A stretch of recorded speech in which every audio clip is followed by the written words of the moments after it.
Morning, everybody. I'm Brian with Full Circle Ag Energy Department. With me I have Corey Feist, one of my sales personnel, who is also trained, has CTEC training in propane safety and repair of propane systems. We're going to do a little discussion on propane safety this morning, and Corey's got a couple of things he'd like to talk about on regulators, so I'll let him have at it. Hey, regulators are rated for 15 years. Once they get over 15 years old, they need to be replaced. They become a safety issue. There's a date code on here, and once they become over 15 years old, they need to be replaced. There's a month and the year that they were manufactured on there. This is a first stage regulator. This comes right off your propane tank. It takes the propane tank pressure and regulates it down. And then after that, you have the second stage regulator. This is the one that goes right on your house. It takes the pressure from the first stage regulator and regulates it down for the proper pressure for your appliances.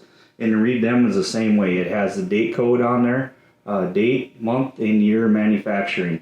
Once they become over 15 years old, they can cause problems. They don't work properly, and they can become a fire issue. They can either give you too much pressure or not enough. If they don't have enough pressure, your appliances won't work right. Too much pressure can lead to a fire hazard. And correct me if I'm wrong, Corey, but once they quit working, they just quit. I mean, there's no partially working or half working. So if it's 20 blowout and you need propane for your furnace to run and your regulator gives up the ghost, it's just dead and you're going to be cold until we get it replaced, correct?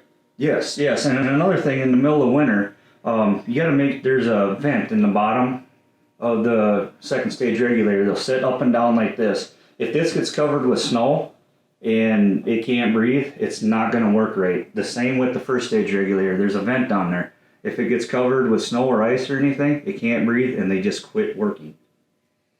Okay, well, do you have anything else, Corey? That sounds like a pretty good explanation. If you have any questions, contact Full Circle Ag and we'll be happy to take care of you.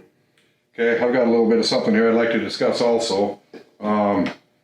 Not that the weather's necessarily nice, but it has gotten to be lawn mowing season. And right here in my hand, I've got a piece of copper that comes off your tank and goes into the ground. Somebody got too close to it with a lawnmower and they cut the line. This person was lucky. There was no sparks or anything to cause an explosion, but this could be a bad deal because this goes right directly into your tank.